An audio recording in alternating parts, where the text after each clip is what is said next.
कार्यक्रम के पुण्यार्जक हैं हनुमान प्रसाद बड़जात्या परिवार, जशपुर, रायपुर, राजकुमार सुधा जैन, विनोद संजना जैन, दिलीप सीमा जैन, रासू शीतल, राहुल अदिति, पुष्पा बिमल पांड्या इंदौर, स्नेहलता विकास काला जयपुर, ममता सुरेश सेठी कोलकाता, सानू अमित जैन सूरत, पूर्वा हर्ष जैन कोलकाता, सलोनी हर्षवर्धन जैन आगरा।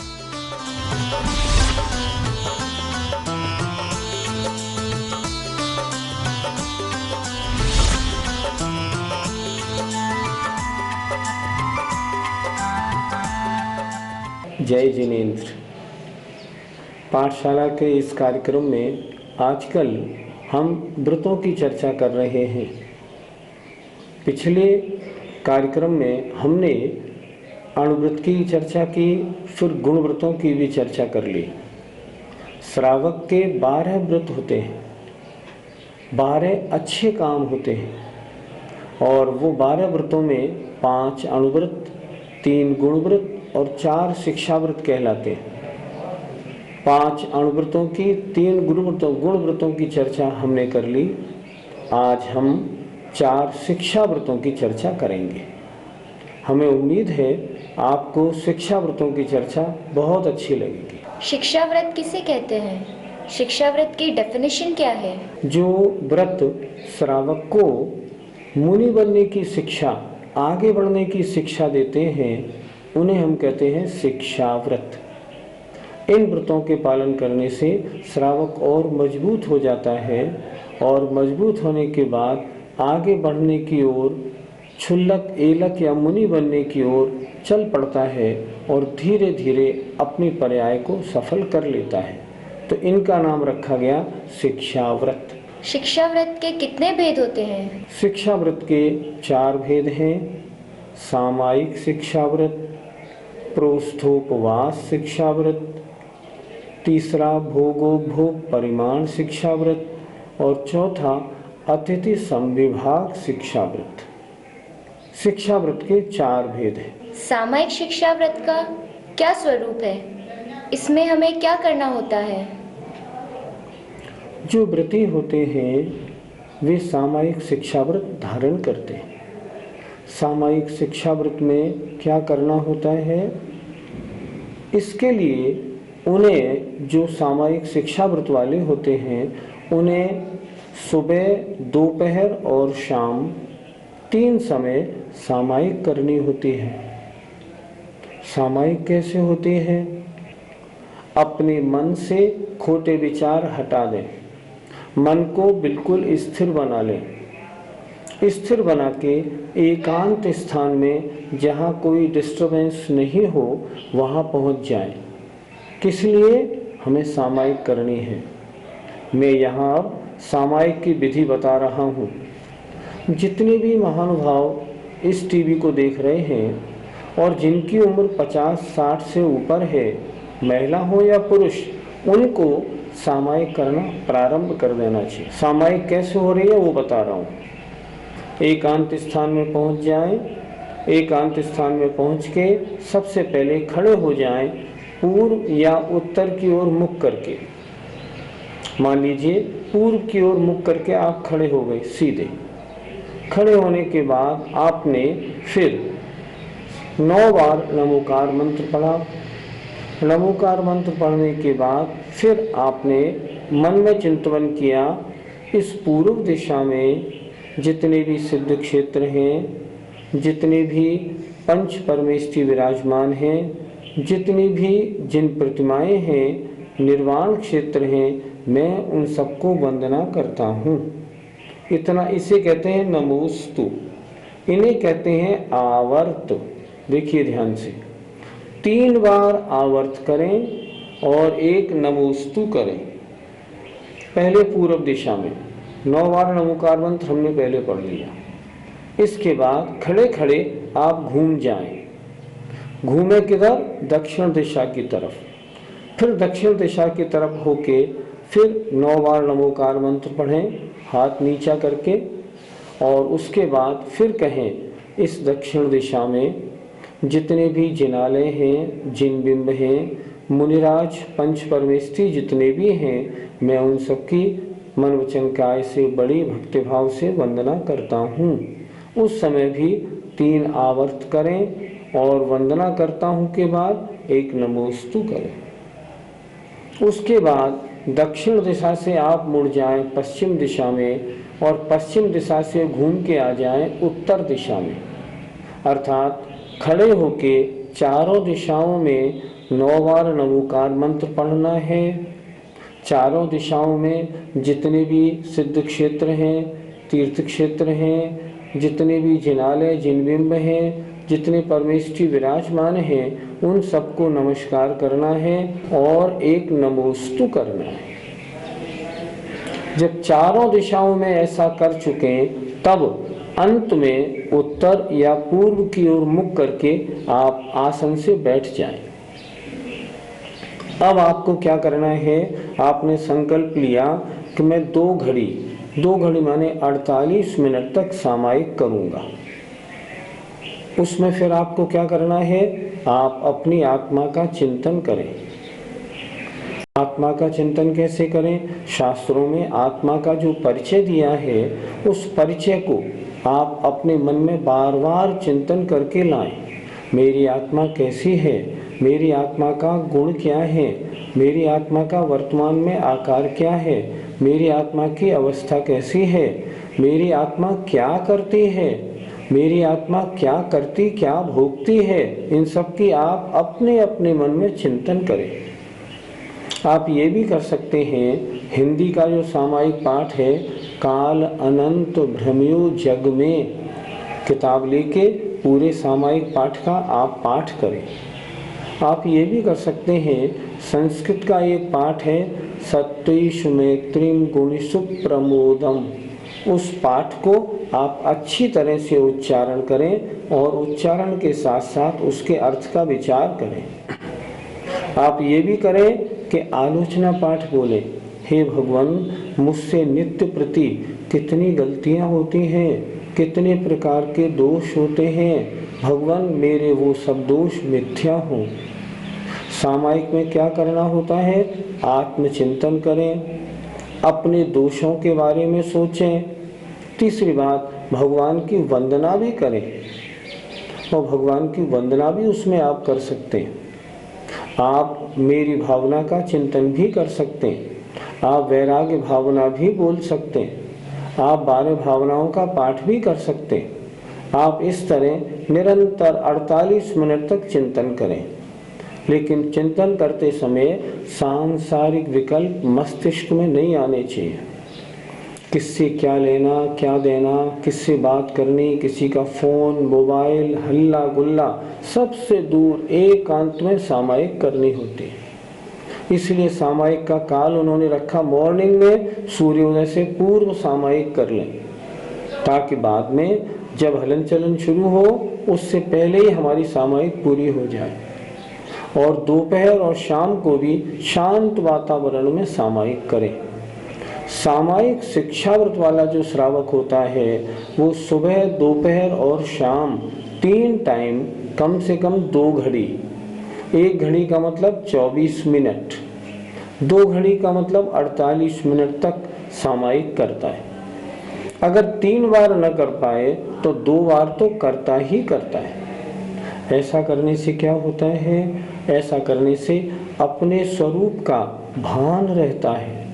मैं कौन हूँ, इस जन्म में मुझे करना क्या है, मेरा यहाँ लक्ष्य क्या है, मुझे करना क्या है। अपनी आलोचनाएं करने से मालूम पड़ता है मैं क्या गलत कर रहा हूँ। भगवान की वंदना करने से ये मालूम पड़ता है मुझे ऐसा बनना है। इन सबको वो 48 मिनट तक सुबह शाम दोपहर 3 बार या कम से कम 2 बार करता है।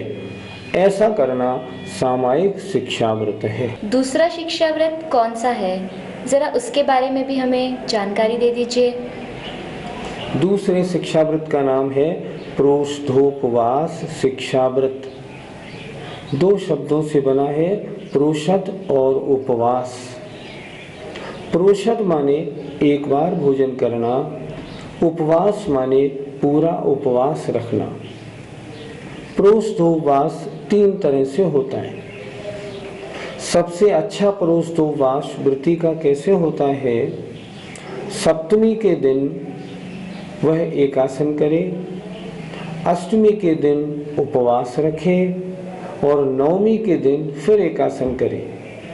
इसी प्रकार चतुर्दशी में तेरस के दिन एकासन करे, चतुर्दशी को उपवास रखे और मावस या पूर्णमासी के दिन फिर एकासन करे।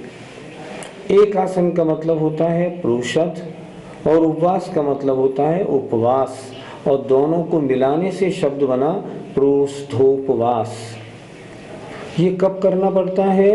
ये एक महीने में दोनों अष्टमी दोनों चतुर्दशी को करना पड़ता है। अगर कोई ये कहे हम में इतनी शक्ति तो नहीं, सप्तमी को हम एकासन कर लें, अष्टमी को उपवास, नवमी को फिर एकासन, हमें तो कमजोरी आ जाती है, हम इतने भूखे नहीं रह सकते। अगर ऐसी बात हो तो ऐसा करें, सिर्फ अष्टमी या चतुर्दशी को उपवास कर लें। अगर एकासन करेंगे तो जघन्य प्रोष्ठोपवास, अगर मात्र अष्टमी को उपवास रखेंगे तो मध्यम प्रोष्ठोपवास, और सप्तमी नवमी को एकासन और अष्टमी को उपवास रखेंगे तो ये सबसे श्रेष्ठ प्रोष्ठोपवास कहलाता है। प्रोष्ठोपवास या व्रत वाले दिन क्या करना चाहिए? व्रत वाले दिन व्यापार या नौकरी पे नहीं जाना चाहिए। महिलाओं को घर गृहस्थी के काम नहीं करना चाहिए। आप कहेंगे घर गृहस्थी का काम नहीं करेंगे तो घर का काम कौन करेगा? कायदा तो ये कहता है घर में जो सास हो या जो दूसरी दौरानी वगैरह हो, उनको उस दिन ये कह देना चाहिए आज आप जाएं, आज आपका व्रत है, प्रोष्ठोपवास है, आज आप जाएं, हम पीछे से काम संभाल लेंगे। प्रोष्ठोपवास वाले दिन अधिक से अधिक समय धर्म ध्यान में लगाए। शास्त्रों में तो ये लिखा है सप्तमी के दिन ही मंदिर में चला जाए, सप्तमी की रात मंदिर में रहे, अष्टमी के दिन रात मंदिर में रहे और नवमी के दिन में मंदिर में रह के दोपहर को 12 बजे फिर घर पे आके भोजन करे। प्रोष्ठोपवास धर्म कर्म करने का समय है, इसमें सांसारिक क्रियाओं का निषेध है। आचार्यों ने कहा है उन दिनों में श्रृंगार करना, अंजन लगाना, काजल लगाना, सेंट लगाना आदि किसी कार्य करने की परमिशन नहीं। शरीर से निष्प्रय होके अपने आत्मा के चिंतन करने की आवश्यकता है। ऐसा जो करते हैं उसको हम कहते हैं प्रोष्ठोपवास व्रत। 2 शिक्षा व्रत हो गए, अब आप हमें तीसरे शिक्षा व्रत के बारे में थोड़ा और बताएं। तीसरे शिक्षा व्रत का नाम है भोगोपभोग परिमाण व्रत। उस व्रती ने क्या किया था? अपने भोग और उपभोग, भोग किसे कहते हैं? जो एक बार भोगने में आता है उसे कहते हैं भोग। जैसे दाल, रोटी, चावल, फल वगैरह खाए और खत्म हो गए, उसे कहते हैं भोग। और जो बार बार भोगने में आता है उसे कहते हैं उपभोग। जैसे वस्त्र बार बार पहनने में काम आते हैं, जैसे मेज कुर्सी बार बार यूज करने में काम आते हैं, हमारी सवारी गाड़ी, मोटर, स्कूटर, इनका कहलाता है उपभोग। तो भोग और उपभोग की जो सामग्री हमने अपने परिग्रह, प्रमाण व्रत आदि व्रतों में रखी है, उसमें से भी उस दिन के लिए संकुचित कर लेना।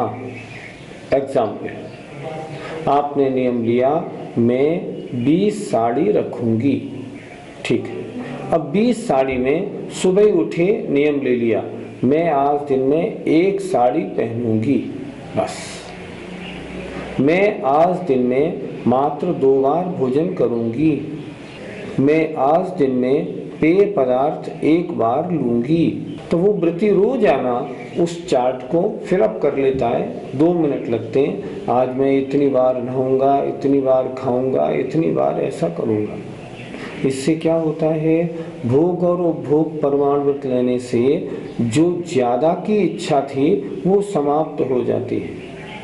और कभी अगर ऐसा मौका आ जाए जो उसमें कोई दिक्कत आ जाए और फिर भी अगर वो अपने व्रत पर दृढ़ रहता है ना, तो महान पुण्य का बंध होता है। मान लीजिए आज नियम लिया था कि मैं आज सिर्फ यही साड़ी पहनूंगी, और इत्तेफाक की बात वो आपकी साड़ी किसी मेहतर से या सूअर से छुप गई।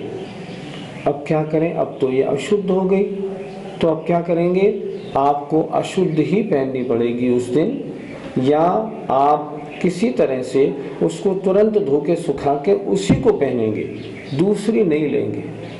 ये तो बड़ी दिक्कत हो गई। दिक्कत नहीं हुई, ऐसा करने से महान पुण्यबंध होता है। अपनी इच्छाओं का दमन करना, इसी का नाम तो तप है। हम और साड़ी निकाल लें, नहीं आज दूसरी नहीं निकालूंगी, इससे ही काम करूंगी, तभी तो बात है, नहीं क्या बात बनेगी। ऐसा नियम लिया जाता है। तो जिसमें भोग और उपभोग की सामग्री दिन में आज इतनी प्रयोग में लाऊंगा, इतनी बार प्रयोग में लाऊंगा, इसका जहाँ संकल्प किया जाता है उसे कहते हैं भोगोपभोग परिमाण व्रत। 3 शिक्षा व्रत हमने अच्छी तरह से समझ लिया। अब अंतिम शिक्षा व्रत के बारे में हमें समझा दीजिए। अंतिम शिक्षा व्रत है अतिथि समविभाग। अतिथि समविभाग का तात्पर्य शब्द को देखिए। अतिथि माने मुनि, आरिका, श्रावक, श्राविका आदि के लिए अपने भोजन में से योग्य विभाग करना, इसका नाम होता है अतिथि समविभाग। वो व्रती क्या करता है, सबसे पहले देखता है मंदिर में कोई मुनिराज, कोई आरिका माता जी, कोई क्षुल्लक एलक ब्रह्मचारी भैया तो नहीं है। अगर वो आए हुए हैं तो पहले उनको भोजन कराएगा, उसके बाद स्वयं भोजन करेगा। इसे कहते हैं अतिथि समविभाग। पहले अतिथि को, पात्र को भोजन कराएं और उसके बाद स्वयं भोजन करें। पात्र भी 3 प्रकार के होते हैं। मुनि महाराज जो होते हैं वो उत्तम पात्र होते हैं। व्रती, मेहरा पुरुष या एलक, क्षुल्लक, क्षुल्लिका और आरिका जो होती हैं ये भी मध्यम पात्र कहलाते हैं। और जो जैनी भाई, साधर्मी जैनी भाई होते हैं उन्हें हम कहते हैं जघन्य पात्र। वो इन पात्रों को देखता है और इन पात्रों को देख के मंदिर में हो, जहाँ भी हो, उनकी जो विधि पड़गान आदि की है यथा योग्य करके उनको पहले आहार कराएगा। आहार करने के बाद फिर स्वयं भोजन करता है। इसका नाम अतिथि समविभाग है। आजकल ना तो मुनि आते हैं ना इतनी आरिकाएं हैं, तो फिर जो व्रत ले लिए वो कैसे करेगा अतिथि समविभाग। मान लीजिए आज कोई भी नहीं मिला, तो क्या करेगा, भोजन करने से पहले भावना भाएगा, आज मेरे कैसे कर्म का उदय है जो आज कोई भी पात्र मुझे भोजन से पूर्व नहीं मिला।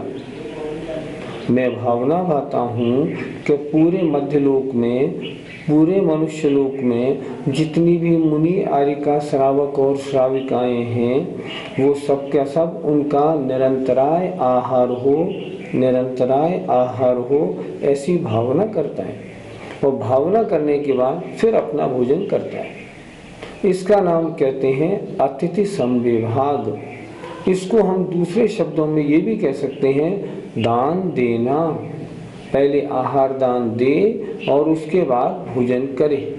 इसका नाम अतिथि समविभाग व्रत है। इन शिक्षा व्रतों के धारण करने से हमें क्या लाभ होगा? बहुत लाभ होगा।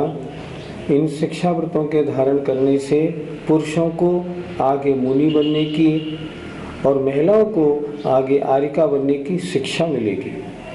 इससे क्या होगा, जीवन में या जीवन के अंत में जब समाधि करनी होगी तब अगर ऐसा अवसर आएगा तो आराम से मुनि या आरिका बन सकेंगे। इसलिए ये शिक्षा व्रत कहलाते हैं। सामायिक करने से क्या लाभ होगा, हमें आत्मचिंतन होगा। हम जो रोज गलतियां करते हैं उन अपनी गलतियों का दिग्दर्शन होगा। प्रोस्तोवास करने से उपवास करने का तो बड़ा फल होता है, उपवास करने का आनंद आएगा। भोगो भोग परिमाण व्रत में भोगो भोग की सामग्री को संकुचित करने से कितनी मन की इच्छाएं निरोध को प्राप्त होंगी, और दान देकर आहार करने से अपना निज और पर का कल्याण होगा।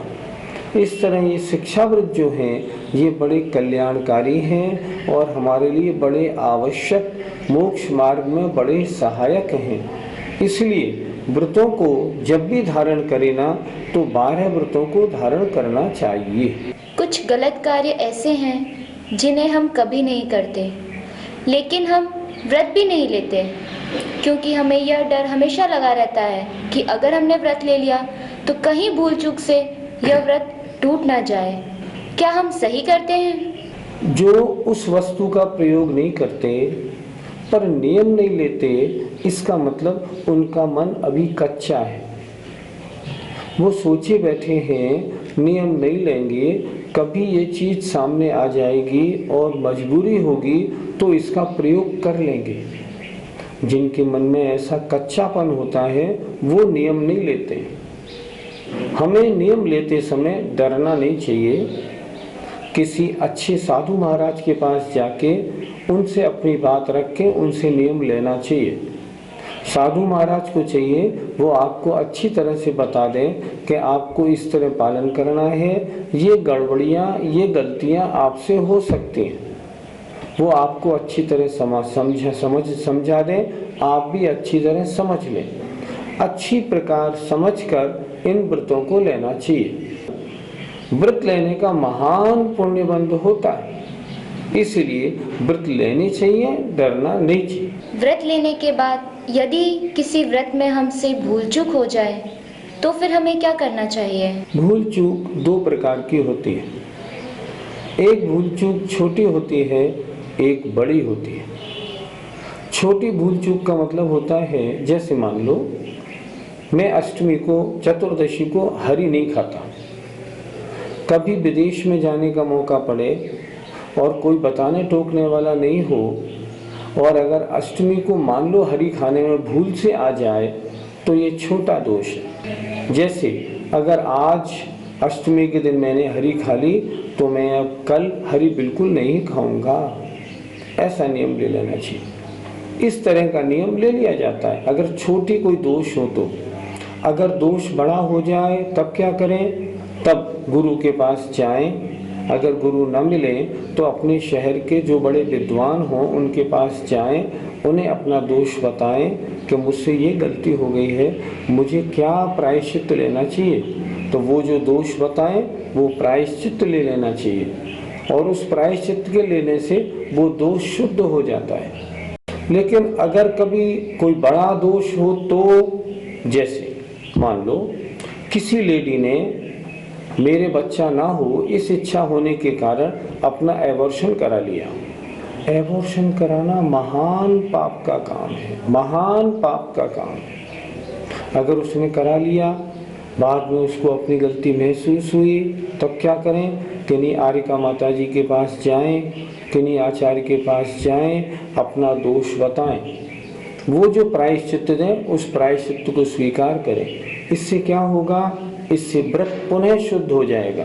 व्रत में लगने वाले दोष 4 प्रकार के होते हैं। पहला दोष, जो व्रत आपने लिया है, यदि उस व्रत के संबंध में कभी आपके मन में ये विचार आ जाए, ये व्रत तो मैंने फालतू ले लिया, बड़ा मुश्किल, बड़ा कड़ा व्रत है, नहीं लेना चाहिए था, दोष हो गया, आपके 25 नंबर कट गए।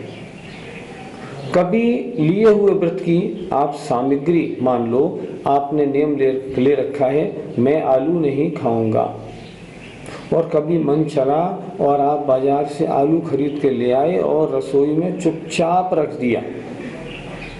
मान लो अभी रखा है, खाया नहीं है, तो आपका दूसरा दोष हो गया। अब तीसरा, आपको मालूम है पत्नी या माँ ये तो आलू बना के देंगी नहीं, आपने क्या किया? जब वो दोनों मंदिर गई आपने चुपचाप खा लिया। बाद में आपने सोचा बहुत गलती हुई, देखो मेरा व्रत भंग हो गया। ये तीसरा दोष हो गया। और चौथा दोष होता है लिए हुए व्रत के बारे में हमने नहीं लिया, टूटे तो टूट जाने दो, हम इस व्रत का पालन नहीं करेंगे, ऐसा होना, इसे कहते हैं व्रत भंग। 4 प्रकार का दोष होते हैं। व्रत लेने वालों को दोष लगते ही रहते हैं। जो मुनि महाराज होते हैं ना, सुबह दोपहर शाम रोज प्रतिक्रमण करते हैं, कि भगवान हमारे व्रतों में जो दोष लगा हो वो मिथ्या हो, ऐसे रोज करते।